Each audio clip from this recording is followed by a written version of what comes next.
How's it going, folks? Welcome to FoundFlix. On today's Ending Explained, we're looking at certainly one of my modern favorites, the horrifying nightmare from Turkey, Baskin, where a squad of unsuspecting cops go through a trapdoor to hell when they stumble upon a black mass in an abandoned building. For me, this one checks a lot of boxes that are right up my alley when it comes to doing something worthwhile in modern horror. This feels like in some ways an homage to Hellraiser, but kind of cranked up in many aspects, along with really putting its own memorable stamp on its own unique concepts. First and foremost, it's always a plus having gore in your movies in my book, but there's a degree that things can go that are really like way more hardcore than you'd expect, using gore and violence in very upsetting and unsettling ways. And for me, Baskin is high up that list because things get way effed in the third act. Not just gore either, but some weird sexual stuff too to boot. Pumping out devil babies, Its strength isn't just how far it pushes these envelopes, but also the quite dreamlike atmosphere and non-linear structure to the story. Things suddenly shifting in scenes and all around in time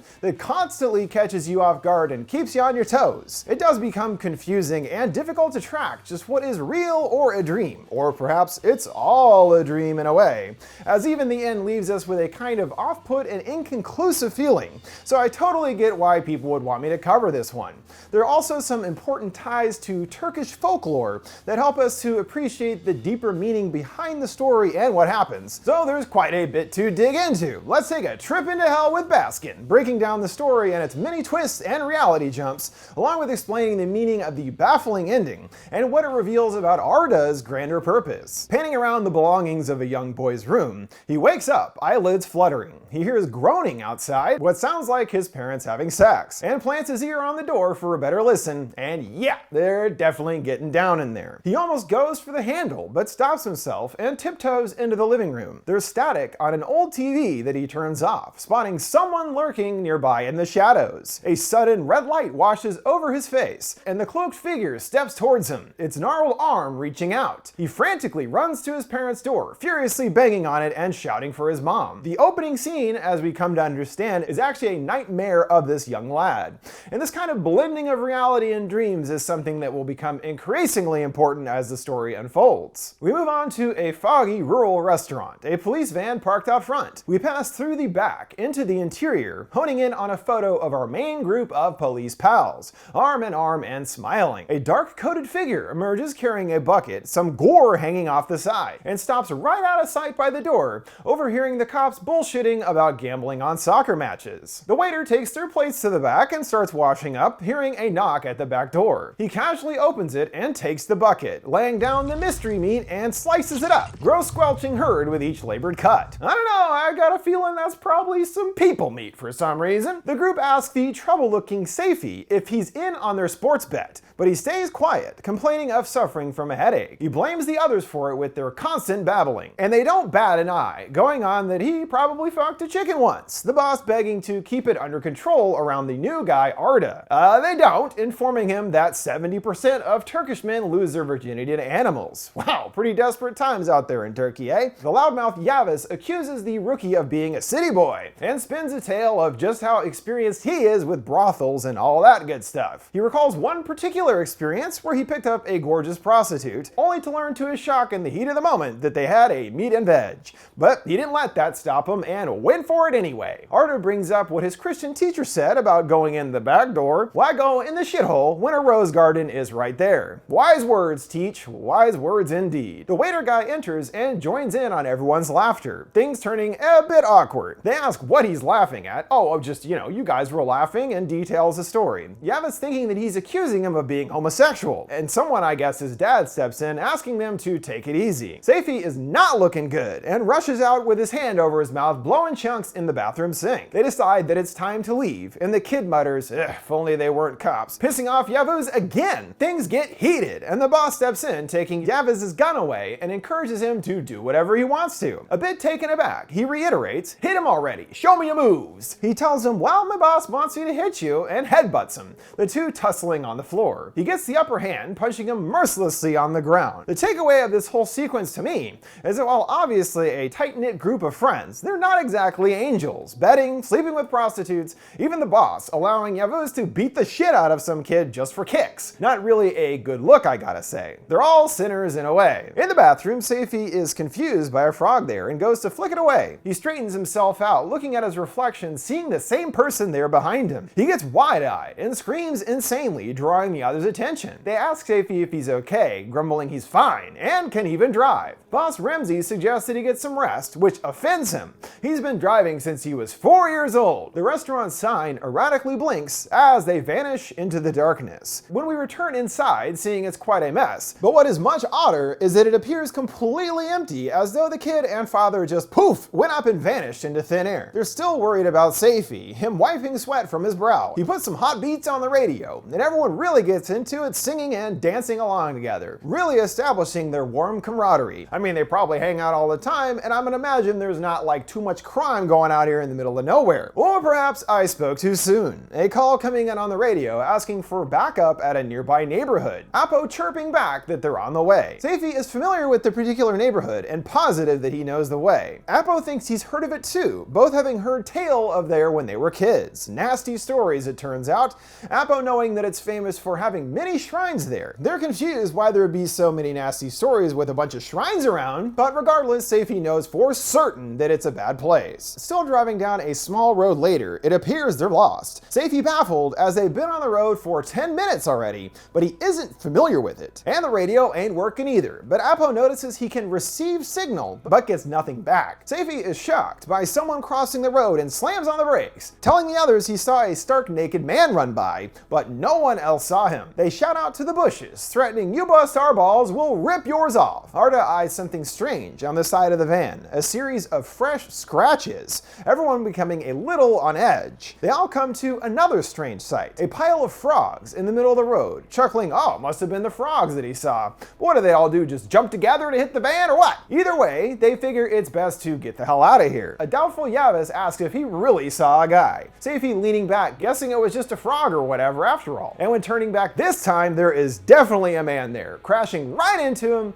sending the van swerving off the road into a riverbank. Suddenly, we're back at the restaurant. Arda and Rimsey sitting separately from the others, having a chat that further establishes the importance of dreams. Arda tells him about how his father had his name come to him in a dream. When he was handed him as a baby, he knew his name would be Arda, as though his name was actually ordained by or came from something else entirely. The rookie admits that he has a secret but doesn't want him to tell the others, bringing up a childhood friend of his who said that when his father died, he was able to see his soul leaving his body. No one else did, but he was certain of what he saw. So he and Arda made a pact that whoever dies first will appear to the other as a spirit. His friend took his leave, seeing him get on a ferry back home, but Arda found himself restless afterwards. That night he had a dream of people all around him glaring at him, feeling that strange sensation that can come from fearing something in a dream. Koskin broke through the crowd and held out his hand, telling his friend to not be afraid. He woke up soaked in sweat, but was actually still dreaming. So a dream within a dream already, which is the same as the opening nightmare. Now understanding that that was a young Arda that we saw. He goes to the door, but the sounds suddenly stop, as though the people on the other side also disappeared. When turning off the TV, he remembers that he could feel something in his room, thinking that it was his friend, but admitting the thought of him there was frightening. When going to bang on the door, he woke up for real this time. That afternoon, his mom received a call that his friend had been hit by a car that night, and according to her later, Arda could not function for 10 whole days, but he says that he doesn't remember this. He kept having that same dream,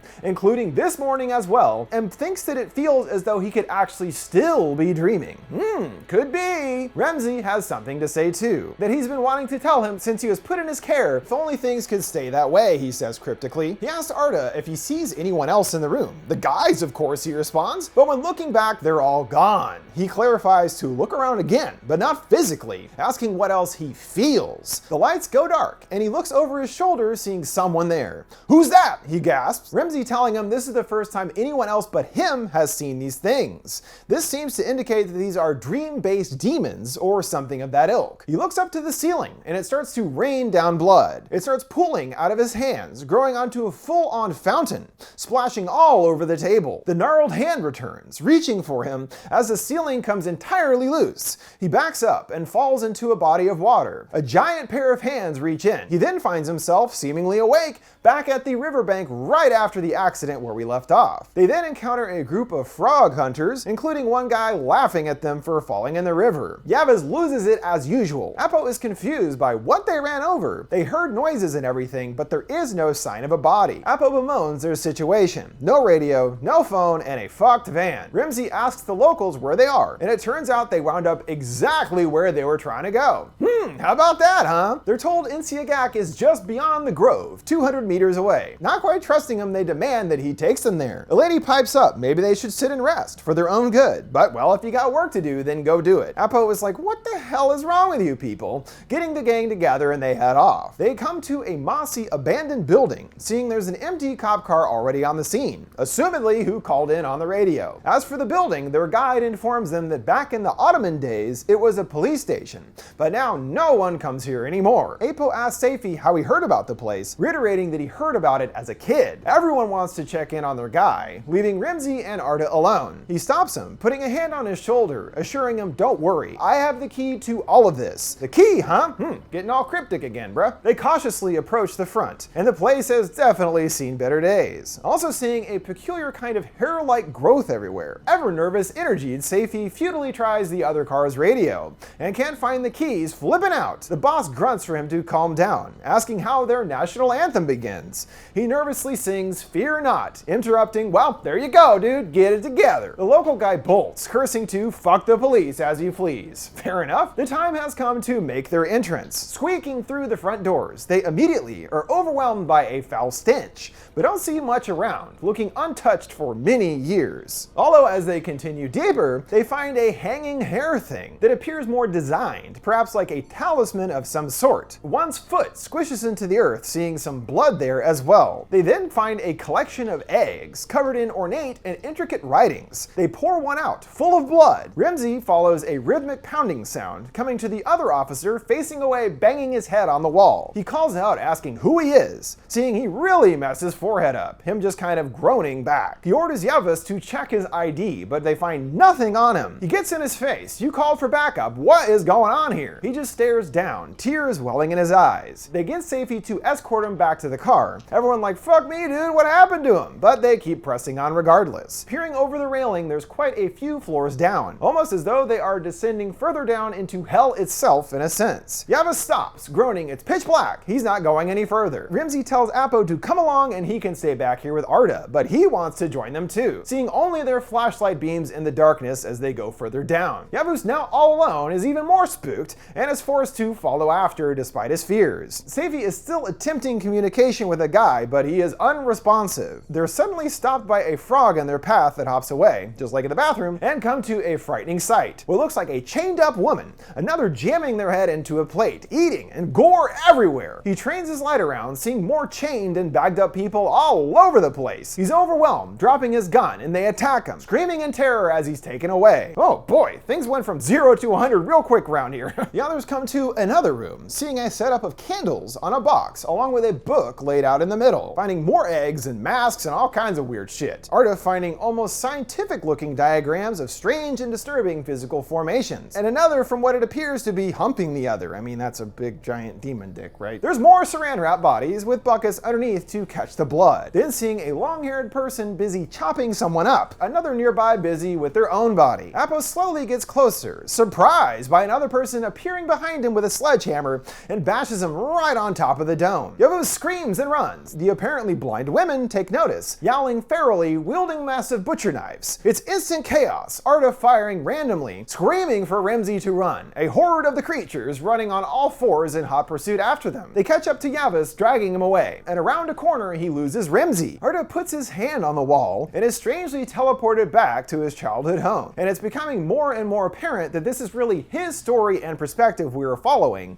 as the line between reality and dreams blurs further. He sees his younger self, he shouts, and the boy turns to face him, and then the figure reaches out his hand, and little Arda this time goes into his embrace, is taken away into his room, the door slamming shut. He then is back at the restaurant, choking down water, feeling that he was about to pass out. Rimsey tells him to take it easy, you still have a long way to go, sort of seeming to act as his guide in a way to all this wacky shit going on. He's confused, where am I? What am I doing? He's told not everything has a clear answer, framing it as tonight we're at a crossroads, maybe just you and me, just you or all of us, thinking that they were actually summoned here tonight and that there was no actual call for backup. Rimsey brings up that he used to see these strange dream demons as a child and brought it up to his grandmother. She told him that it was someone looking for something, so it will always keep wandering. He believes that they are in fact being haunted, and that Arda must feel this too, and can relate, as it has been happening to you as well since you were a child. There's a flash of the arm, and he shuts his eyes, appearing to float back in the room behind the table. He's in back at the old building, the gang all chained up, seeing out of focus, dancing flesh all around them as he regains consciousness. There's a bunch of these guys growling and bopping up and down in unison. A person with straw-like hair emerges, known as the Master Creep. He claps, everyone turning silent and bowing in response. The leader of the group, the father, aka Baba, comes down a spiral staircase, another underling bringing him a bowl. He places his hands in the water to wash and pats it gently over his bald head. Yavis frantically yells out, "Who are you? We're the police." They don't respond, getting more aggravated. "What, you don't have a tongue, you son of a bitch?" He slowly approaches him, shrouded in darkness, until right up on him, revealing his quite frightening visage. He chuckles in a demonic tone, informing him that they are here to join us tonight, and that we are here to welcome them the best way they can. "Oh, well, it has been a wonderful welcome so far. Thank you so much. It's so gracious of you, but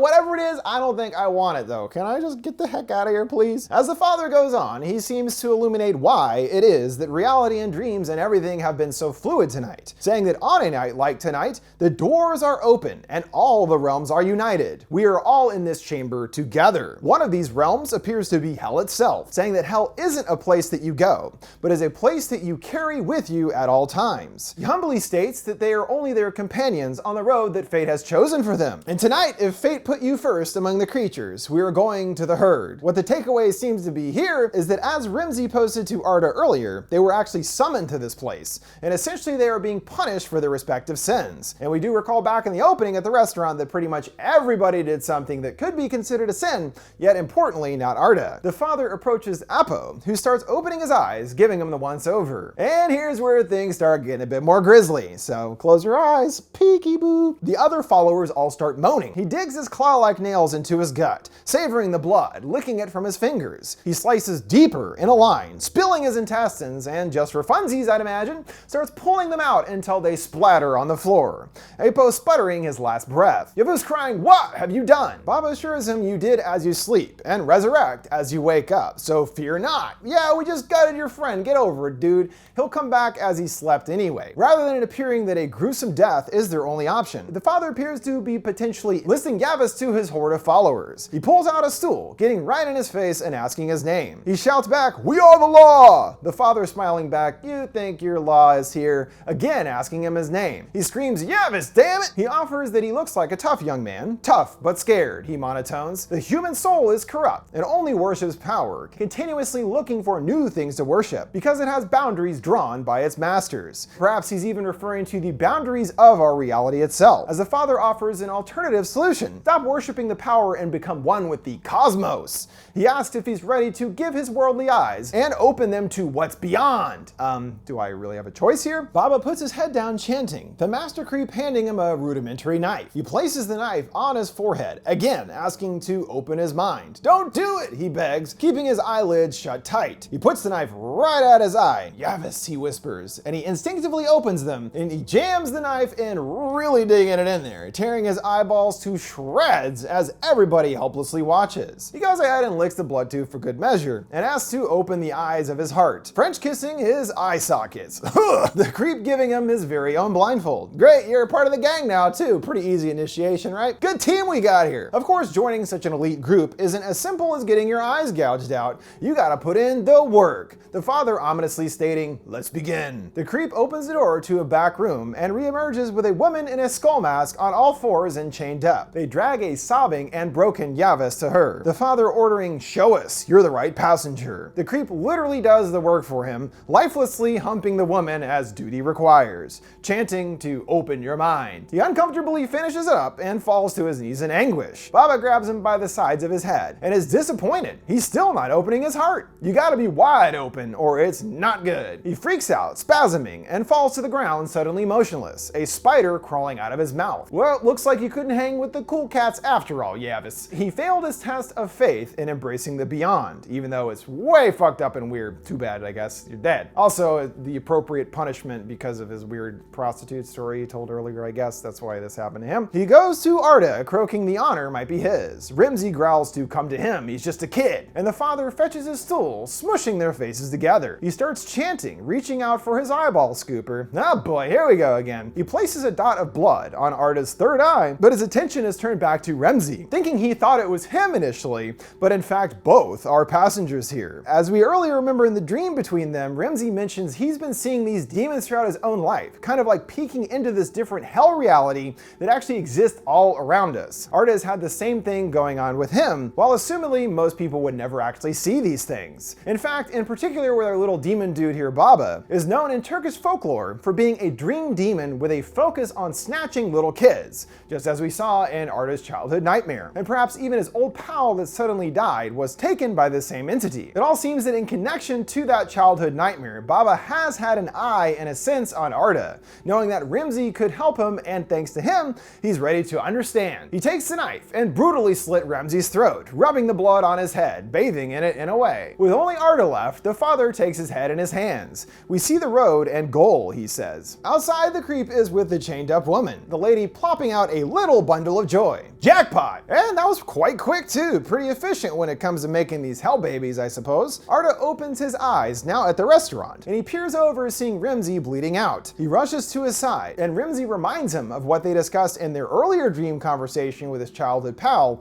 and appearing to him in a dream if they died without scaring them. They're still being watched. "He's here, man, he's here," Arda cries. "Don't be afraid," he chokes. "I have the only key in this life, and it's yours now." Remember, as Remzi also reassured his nephew way back before they entered the building, he tells him, "I have the key to everything." Arda retrieves a literal key from the cut in Remzi's neck, right as the guy comes up. Everything ends, but begins anew, we hear, and Arda jams the key right into the hole, the father screaming, the lights pulsing. They flash back into the hell cavern, all the followers, and presumably others that passed the initiation, screaming and flipping their lids. And Arda gets himself free. Just to make sure that this guy is taken care of, he grabs his ceremonial stool and absolutely bashes the shit out of his brains with it, blood exploding all over him. The others appear upset at the destruction of their leader. He wipes away his face and screams. Arda gets to his feet triumphantly. The others all reach out to him, and he crawls right over them to the staircase, finding himself outside in front of the building. He laughs in relief that he made it, slamming the ground in pure joy that he survived. He makes it out onto the road, seeing a van rapidly approaching, and screams. It plows right into him, and they crash into the river, tying back to when our gang crashed into a man before they even entered the evil building. Back then, during the crash, as far as reality concerned, things were all over the place. It was already at that,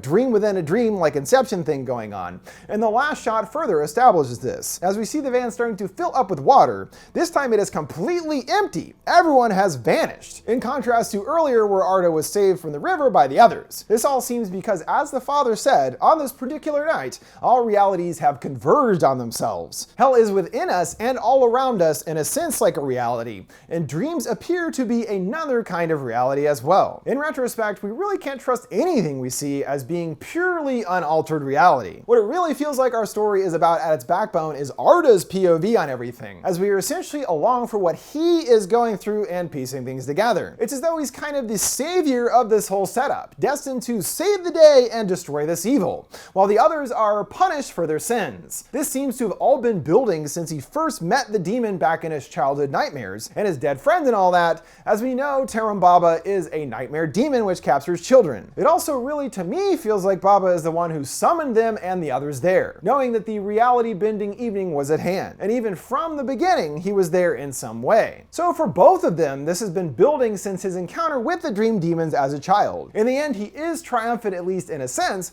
because the time loop shenanigans of him getting rammed with the van make us go, well, so is he alive or what? What the heck is even going on? But again, reality is fluid, so my interpretation is that indeed he is killed, but in the process takes out Baba, and this is really all about him fulfilling that ultimate grander purpose. That brings us to the conclusion of this ending explained for Baskin. What a wild ride, huh? Some of that stuff will linger in your brain forever. Yeesh. Oof.